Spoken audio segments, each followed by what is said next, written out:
Bonjour tout le monde, on est rendu à notre dernier défi, numéro 30. Mélanie Charret, votre coach familial. Aujourd'hui, j'avais goût de vous finir ça en beauté avec un giga méga défi, gros challenge. En fait, c'est derrière chaque comportement, chaque comportement, il y a une fonction.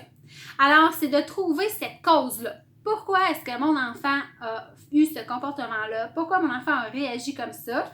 Alors, derrière chaque comportement, il faut se questionner, il faut découvrir d'où ça vient. Alors, est-ce que ça répond à un besoin? Est-ce que mon enfant fait une crise parce qu'il a faim? Est-ce que mon enfant fait une crise ou se comporte pas bien parce qu'il a besoin que je passe du temps avec lui? Alors, ça peut répondre à un besoin. Ça peut aussi être une émotion refoulée. Par exemple, un nouveau-né dans la famille, ça fait que son petit pot de trop-plein, il est à rebord puis il est en train de sortir, fait qu'il explose. Ça peut être un déménagement, ça peut être juste qu'il ressente beaucoup de tension dans la maison. Ça peut faire en sorte qu'il se comporte de cette façon-là.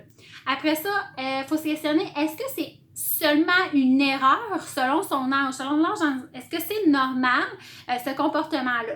Des fois, les enfants vers 4 ans, par exemple, je vois une petite fille qui essaie de tout gérer, là, qui fait la petite germaine. Mais dans son processus de développement, ça fait partie d'une erreur normale que de vouloir faire sa petite maîtresse et sa petite maman et donner des ordres.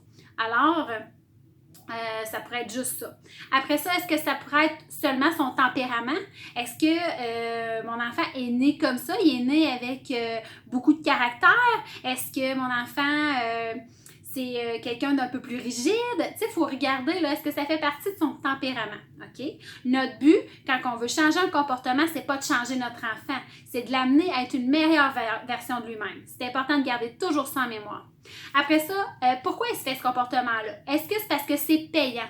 Si j'ai fait une crise là, au magasin puis que j'ai eu mon paquet de chocolat, mon paquet de gomme, là, ben ça me donne peut-être le goût de la refaire, cette petite crise-là, parce que c'était le fun. Hein? J'ai eu ma petite récompense.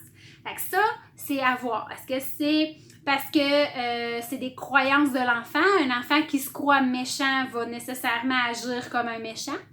Après ça, est-ce que c'est sa perception de lui-même? Aussi. Alors, c'est tout ça qu'on doit regarder. Alors, derrière chaque comportement, il y a une cause et c'est un rôle de parent de la trouver. C'est vraiment pas toujours évident. Puis des fois, on est comme trop proche pour le voir, ce qui fait qu'une petite aide extérieure, ça nous aide là, à venir apporter des solutions pour avoir une vie familiale beaucoup plus facile et plus harmonieuse. Alors, si vous avez besoin de moi, ça va me faire plaisir d'aller dans votre famille, vous accompagner dans votre rôle de parent.